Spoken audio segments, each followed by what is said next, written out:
Are you ready? Are you ready to check out the Lightsmith Paladin? First look at the hero talents for the Holy and Protection, little link on the hero talents. Well, today we got the opportunity and the privilege to talk with George Velev, WoW developer, game producer for World of Warcraft, and Jade Martin, lead combat designer for WoW. We also had Noble there as well to share some really cool questions as well, and he has a version of this video as well with the link down in the description, and you can check it out as well. But in terms of the interview, we covered how the hero talents are going to be. They have been very, very open and very, very transparent about people telling their thoughts and opinions of how they work on the forums as well. You'll see in the interview as well. So shut up. Let's get into it. Check out the interview and stick around till the end to hear our conclusions about it, okay? Enjoy!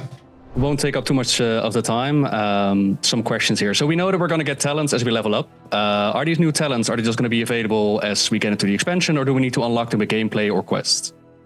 Yeah, good question. So right now, hero talents are an extension of the Dragonflight talent tree system, right? You'll unlock the hero talent systems when you hit level 71, and you'll get your first point then. Every level up afterwards, you'll get one talent point until you hit 80, by which point you will have unlocked all of the talents within the tree. Okay, so it's going to be there. Are there already more talents planned for later down the expansion, or is this going to be it for the entirety of the expansion? You know, right now we're just focused on developing these for or within launch. We're building this out as evergreen, so it's certainly possible down the line, you know, maybe later in the expansion or future expansions, we do more for the system and it will evolve. But nothing new to share at this time. But so, you know, certainly inevitable things will change over time. But for right now, just focus on these trees for launch.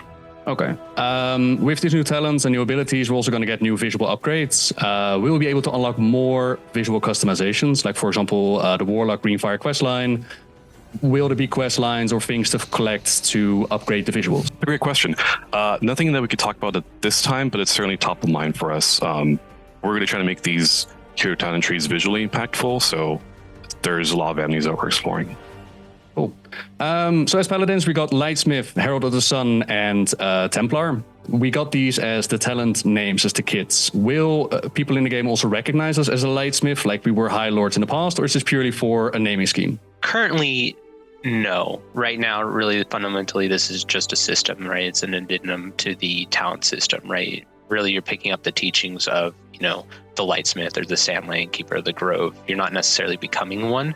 So there's no intent for people to recognize you as the Lightsmith currently. Okay, and in the case of the Paladins, will we dive into deeper backgrounds of different light wielders, for example, Anchi for the Tauren, or just the Naru or something in that regard? Or again, is it purely a name for the talent system? Currently, right now, yeah, mostly just the name for the talent system at the moment, yes. Just to expand on that a little bit, you know, like George mentioned earlier to one of the earlier questions, like this is an evergreen system. There might be room for us to explore later, you know, maybe integrating it a little bit more into the lore and those types of things like quests and maybe even class order halls. Like there's a lot of cool things here for us in the future, but right now we're just planning this as a, you know, a secondary talent system, if you will. Yeah, I've been brought in as the lore guy, not so much as the skill talent guy. So I'm more about the whole gameplay thing, but it's cool to hear that it could be a potential in the future. How exactly did you go about like picking stuff like Lightsmith or Herald of the Sun or Templars? Like, what's the process been behind there? It's a great question. It's really fun, but as you can imagine, very difficult. We did a lot of, you know, virtual offsites where we just sat in calls for hours and we talked about what made sense for these three talent combinations. You know, if we pick Lightsmith for this combination, what makes sense here? And really it's sort of a conversation, you know, amongst the combat team, conversation with our narrative partners, and a lot of other teams on World of Warcraft. Ultimately, we came to the conclusion that our 39 that we published on BlizzCon were ones that we felt good about. So we went with those. And at that point, once you have the names, you sort of figure out the design. Some are easier to sort of start off with. You know, Lightsmith kind of have an idea of what it's going to do. It's going to make something out of light. Holy Armaments happened because of that. Some are more difficult, like Sandlane, where it's very much Blood Death Knight, right? So it's on us to figure out what are fun and cool design hooks for Unholy as well. So it's really fun, very difficult process, but also really fulfilling. I can imagine, because as you mentioned, Lightsmith is going to forge the light into Holy Armaments on the battlefield. And we've got a description as to what the talent is going to do. But could you paint us a picture as to how this is going to look like in-game? Yeah, so functionally, it's an ability you have, right? It's going to be a ground targeted reticle that you place within the world at a set location. You can either cast it, directly on top of a player, or you can place it nearby them, and they can walk through and pick it up. Visually, what it's looking at, like, we're still kind of early. Actually, I think we had a kickoff meeting for Lightsmith just this past week about what these Holy Armaments would actually look like. So visually, we're still trying to figure out what that is, how much space they take up, how we can make sure to draw players' attention to them without it getting lost, because there's a lot of visual space within the ground that we have to be cognizant of. Maybe adding verticality to them a little bit would help us. So still exploring what these look like. Okay, because we were reading through the talents, and it's not right now in this iteration. It's not like a light well where you have to move and click on it. It's you walk over it, or you spawn it on somebody, and they automatically pick it up.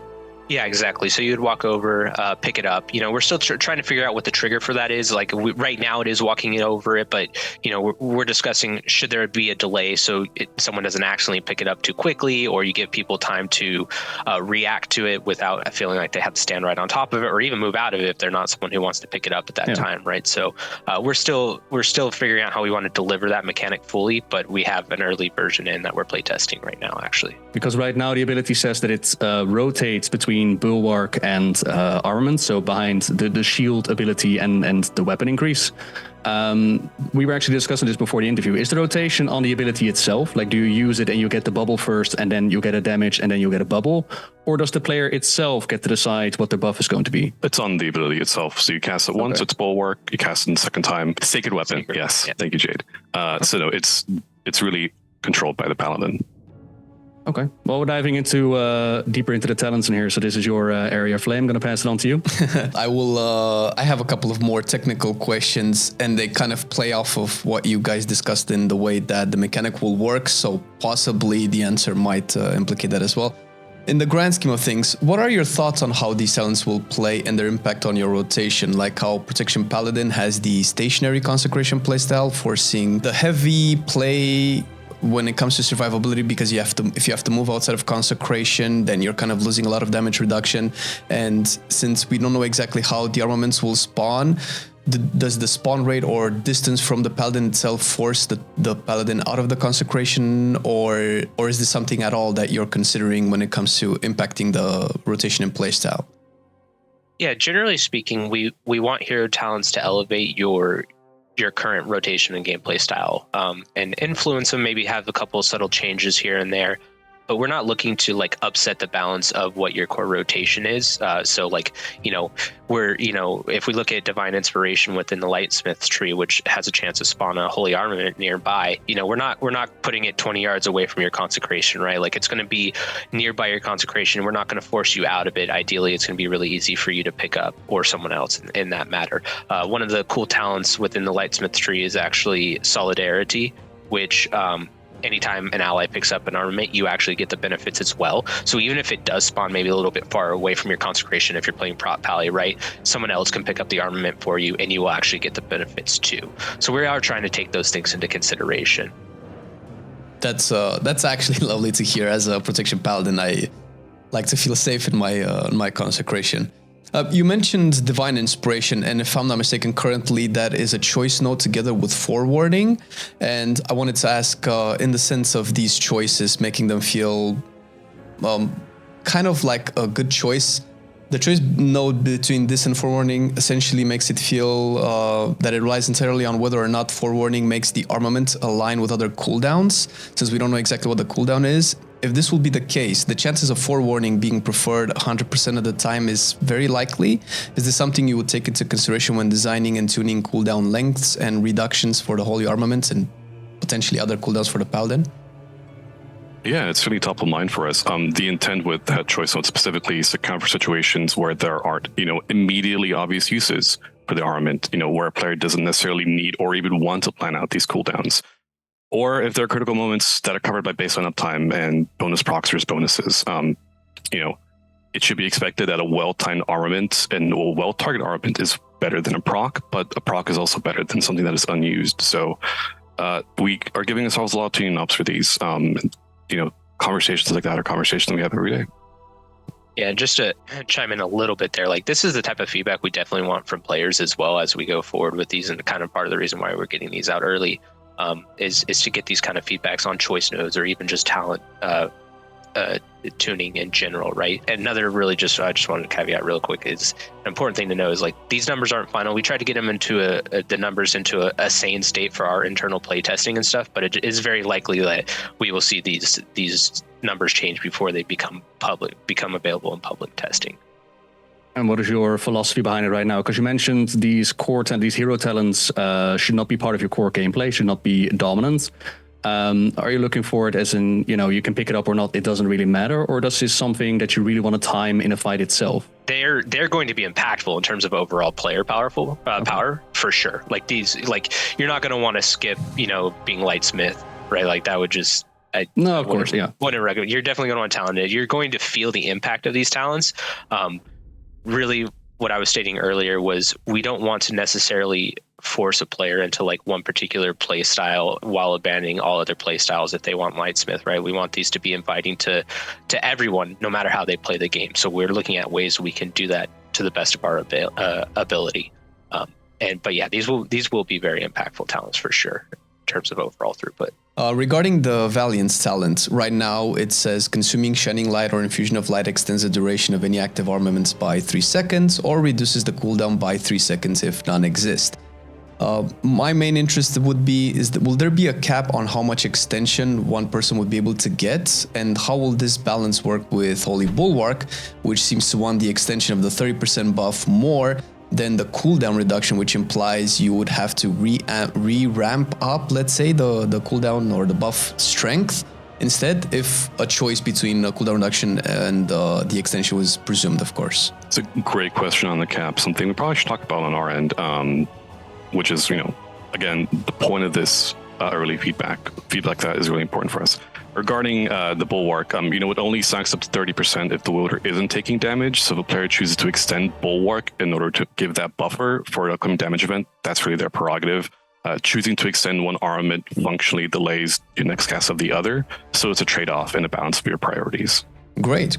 Those kinds of choices are always impactful and fun to have in a spec, and it's nice to see that you're actively thinking about these. Since jumping in real quick, by the way, sorry. Sure. There's also the talent that you can have armaments randomly spawn on the battlefield. Are there any ideas as to how many weapons you want on the field at any time? Is there like a despawn timer, or is there already something that's being considered? Definitely something to consider. I would have to check in to see if there's a current cap right now. I think that the proc is infrequent, and it's enough to be exciting, but not so much that you're going to have 20 armaments on the battlefield at any given time. But looking at it, gut check, I'd say probably I wouldn't want to see like more than 3 of these from an individual paladin active at a time. But again, these numbers are made up, and we'll have to make sure that we have something that makes sense for the health of the overall gameplay of it. Yeah, I've been watching the Race to World first. I've seen degenerate gameplay. I could imagine them pulling trash, putting all kinds of armaments on the battlefield before pulling the boss, and then have all these buffs up. In that regard, I don't think these things would last indefinitely. Like, we want to make sure that it's generous enough that people feel like they have time to reach them, but not so long to make it feel like you have to pick them up. One thing I think we would definitely do, if it's not already in set up internally like this, is have it clear anytime a mythic encounter is pulled or ends. Either way, that way you're not stacking these up. 20 would be cool though, just saying. We wouldn't do it, but it would be visually cool. I wanted to also ask about specifically related to Hammer and Anvil. Right now it says Judgment critical strikes cause a shockwave around the talent, dealing additional holy damage or healing at the target's location, strictly reliant on it being a critical strike. When designing effects that are based on stat priorities, will there be a consideration for how the same stat affects both specs, since crit is historically desired for Holy Paladins, while protection usually favors haste, mastery, versatility, most of the time more than crit itself? Yeah, so this is something we're definitely thinking about, and we definitely are giving ourselves tuning knobs to account for it, right? Gonna make up numbers here real quick, just to kind of paint a picture. But like, let's say for Holy Paladin crit, the node is 5% crit, but to get roughly the same throughput value, protection is going to need it to be 10% crit, right? Those numbers are really high. I'm not saying that's what it's going to be, but we would make those individual tuning adjustments per spec. So to get the node roughly, like I think there's still some merit to having crit be something cool for Prot to look forward to. So I don't think we would necessarily change, like if it is a crit node for Holy Paladin, but a haste node for Prot Paladin. I don't think that's generally something we're going to try and do, but we want the value of the overall node to still be impactful for both, so we could see it different based on the spec you're playing. Kind of piggybacking off of this, if at any point in time this talent becomes, so you mentioned you have tuning knobs, which is fair. If at any point in time this talent becomes increasingly strong, let's say in the case of Prot Paladin, that they would probably alter their entire gearing process to favor more crit just to get more effect out of this one. I would imagine that you might be tuning that as well to kind of keep the balance between let's say a Protection Paladin wanting to get crit and also be able to survive, since crit is a little bit RNG when it comes to survivability as a tank.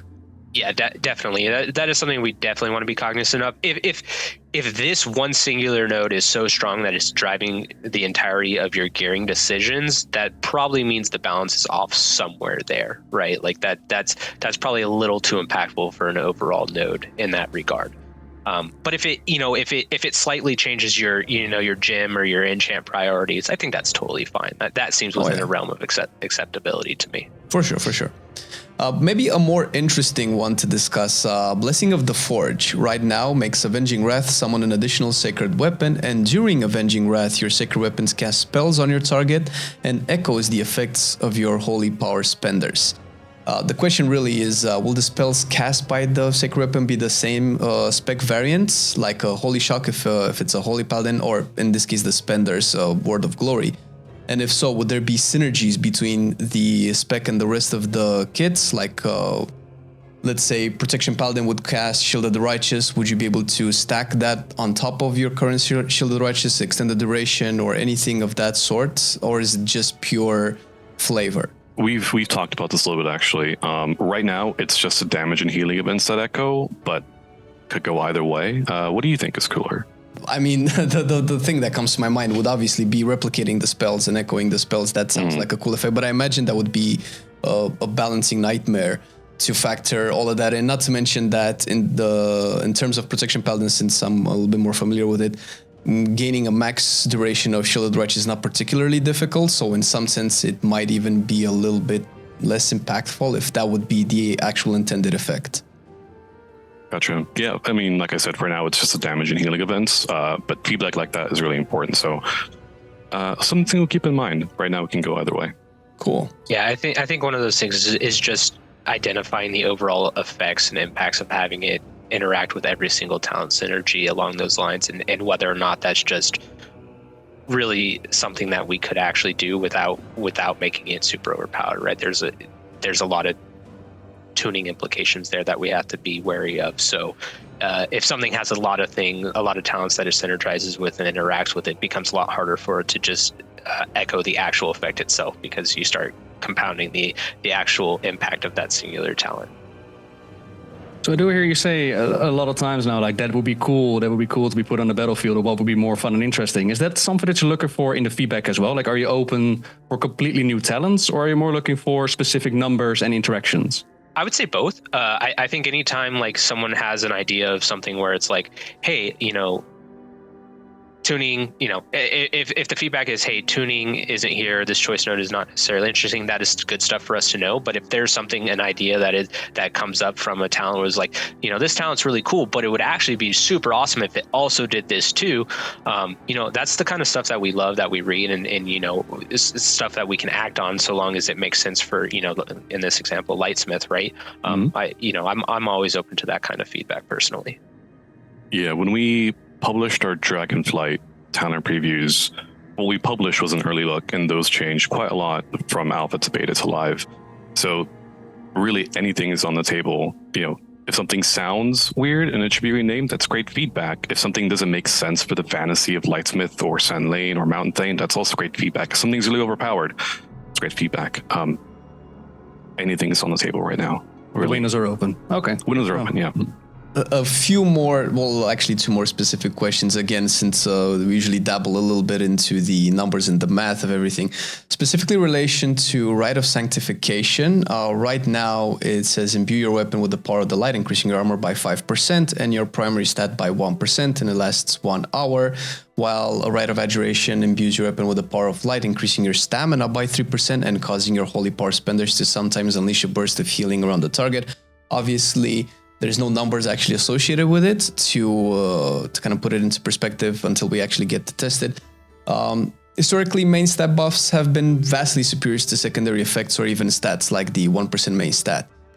Stamina seems to behave more like a secondary stat nowadays in terms of its overall value to a character's, in this case, survivability.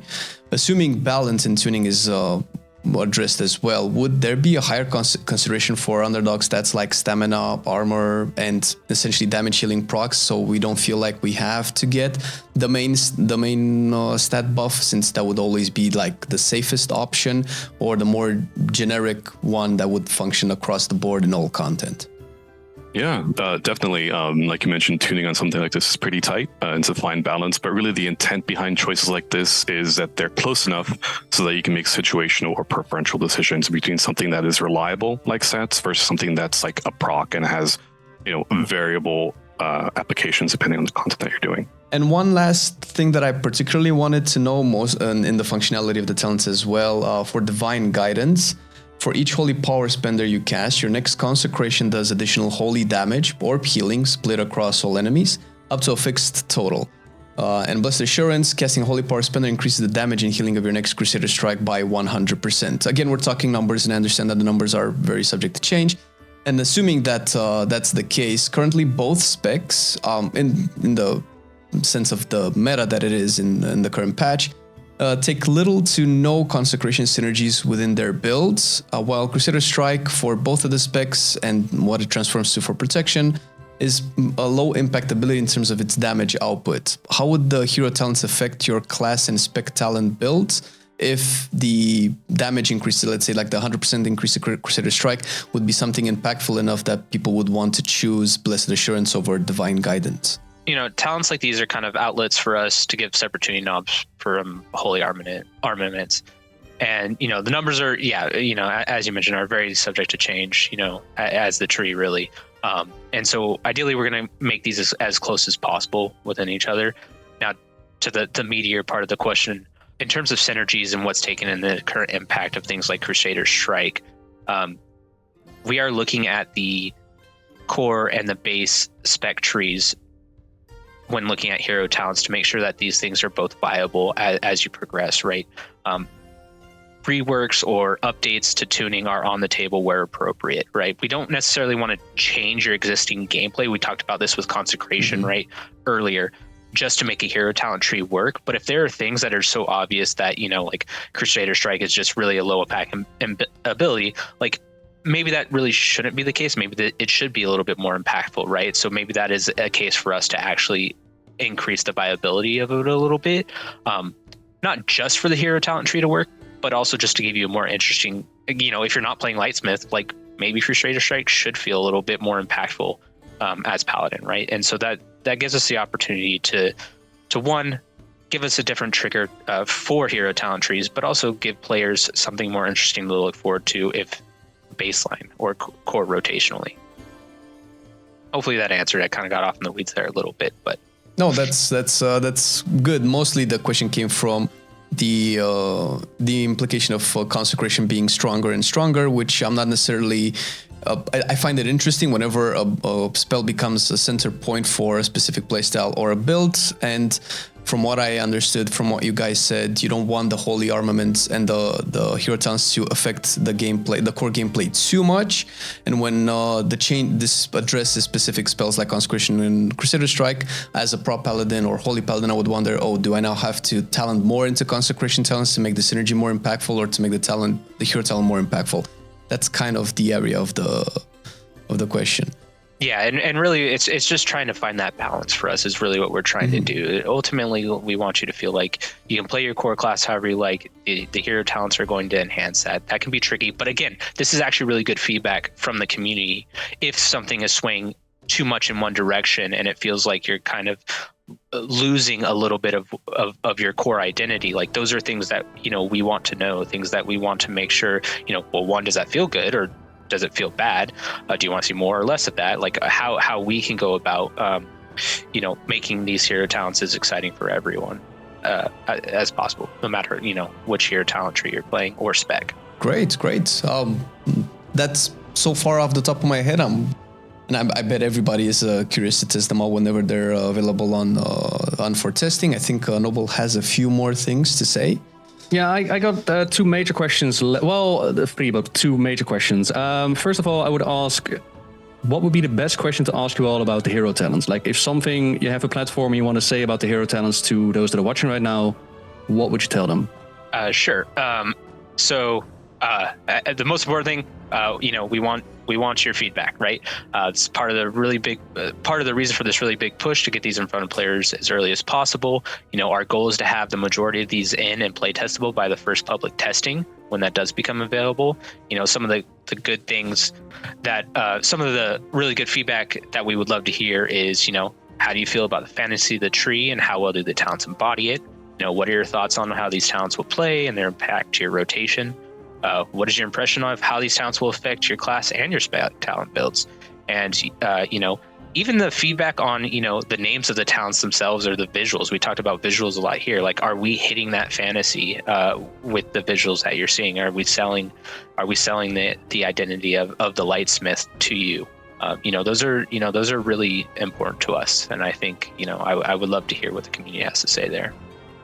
And the best way to give us feedback is honestly through our forums. Our community team does a great job of organizing them and making them concise so that we can sort of open up a thread and read, all right, here's our Lightsmith feedback. That being said, we read, you know, Reddit, we read Discords. If you make a TikTok about Lightsmith feedback, I'm probably going to watch it at some point. So really, it's on you, the community, to figure out how you want to present that feedback. The only thing is written feedback is usually easier for us to parse, but really everything's on the table. And we're really looking forward to your feedback. Cool. Yeah, we're going to have links, I believe, in the description as well, where feedback can be left. You mentioned getting these talents out on public testing as soon as possible, whereas at BlizzCon, we were told that we're going to see the first iteration on alpha. What exactly is your design philosophy behind releasing these talents? Like, what can we expect down the line? Where can we test these? Because we want to get as much feedback as possible, but in general, in the past, alpha, beta have been closed off if pre-order or lucky to get invites, whereas PTR is open to people.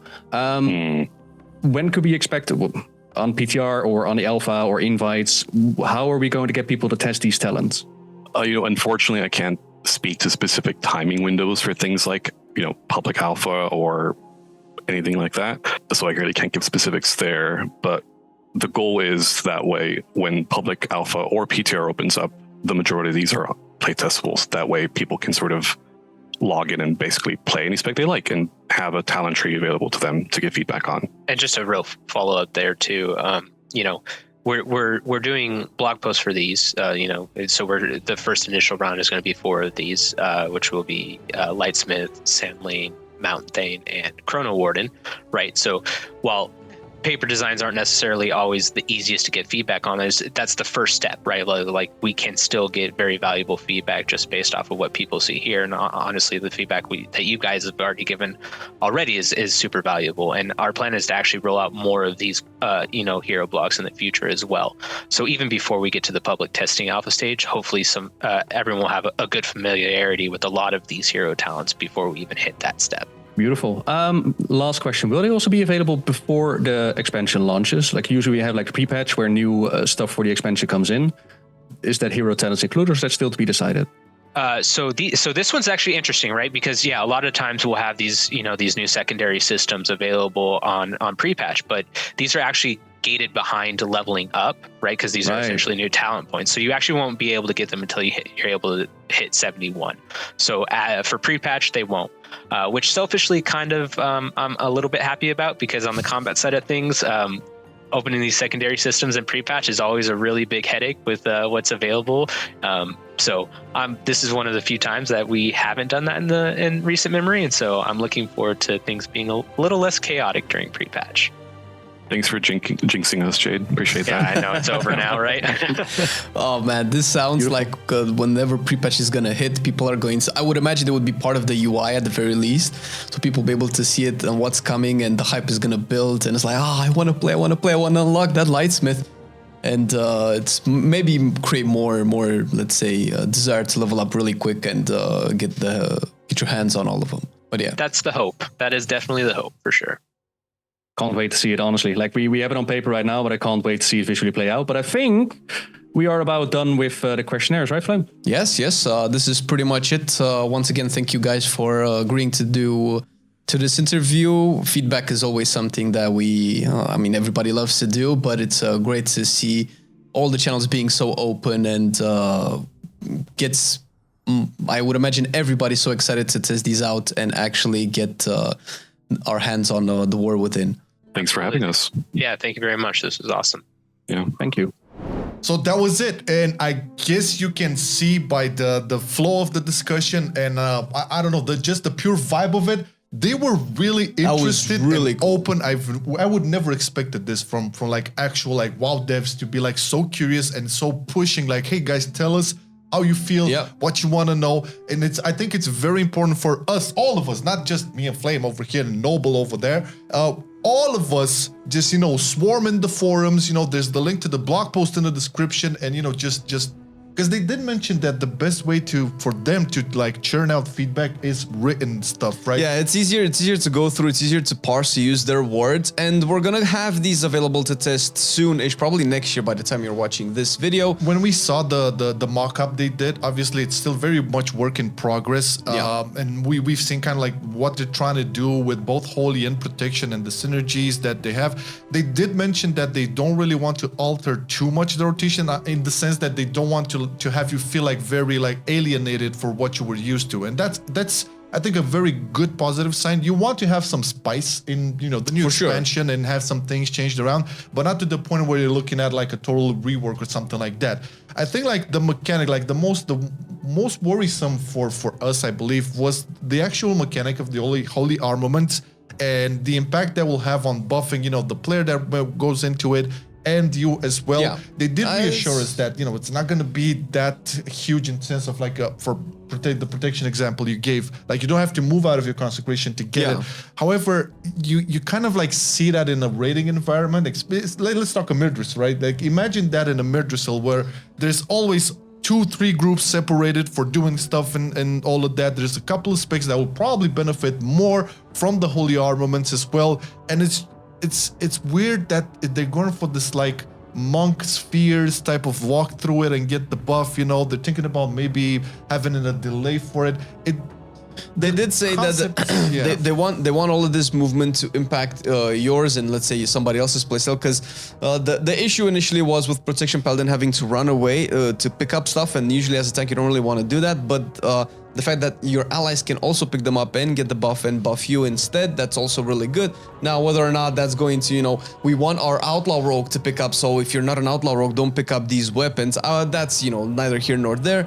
But what was also very reassuring is that they are definitely thinking about all of the talents that buff stats and armor and stamina to kind of be balanced, since we know that, most of the time you just want primary stat, you don't really care about all the other stuff and all the little tuning knobs. They're definitely very aware of it, and that's kind of the sense that they give us is that's the kind of feedback that they want, kind of how the things function and how we would like to play them, because it's cool to have talents, but if they're not that strong as their options, then you're only gonna get stuck with the same old thing. That's a huge relief, right? And the only like again the only concern was like how the mechanic of this will work, right?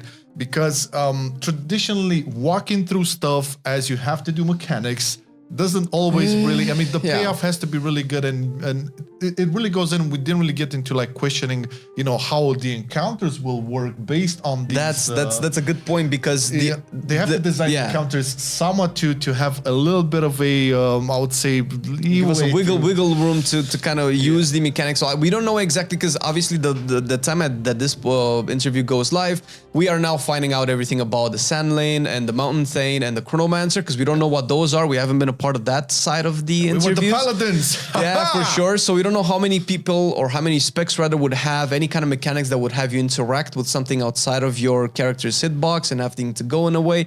So we'll see if that becomes the thing, because they do have to take that into account when they're designing an encounter where you're a paladin and you have 5 fire circles around you and you cannot pick up your weapons because they're in the fire. The Holy Armaments, basically, you know, for both Prot and Holy, this is like the core of it. If the core of it is a little bit off, or, you know, how the execution of it rather isn't really paying off the benefits, then everything else just ripples down and doesn't really work. Again, this is paper design mostly, and they really stressed out that they want to show this very early on to everybody so they can get all of the ideas and concerns and feedback for it, as they will try to like change and change and change. And the good example by George was like, remember when they posted the Dragonfly, the first Dragonfly talents were for Druid, I believe. Those got changed massively. Oh yeah, and things the Rogue as well. So yeah, if we take the whole cycle of alpha, beta, and launch of Dragonflight, what we got changed so much and was really good. And you have to realize that this is the equivalent of that. The Hero Talents is the equivalent of, let's say, Covenant, but in a world where they actually listen and want the system to work well and be fun. So whatever worries you have, it's very likely that that's the kind of stuff that they need to hear about, so that they make it good and not have us, you know, have issues with the systems, because it's gonna be the bread and butter of class and spec design in War Within. Yeah, and it's also cool that you're gonna get them while leveling, so you're gonna have something really, really cool to look forward to while leveling, and it will have a much more relaxed pre-patch on their side, because you're not gonna have access to them until you start leveling up. Yeah. But yeah, the main point here, guys, is, you know, let them know how does the fantasy feel based on the answers you gave on the interview as well. Like, let them know what are your concerns, what do you see being improved. The link is in the description for the blog post. You can go right there, and in the comments you can leave feedback, or you can go on the forums and just, you know, start right in there, because, you know, again, the best way for them to like get through all the feedback is by written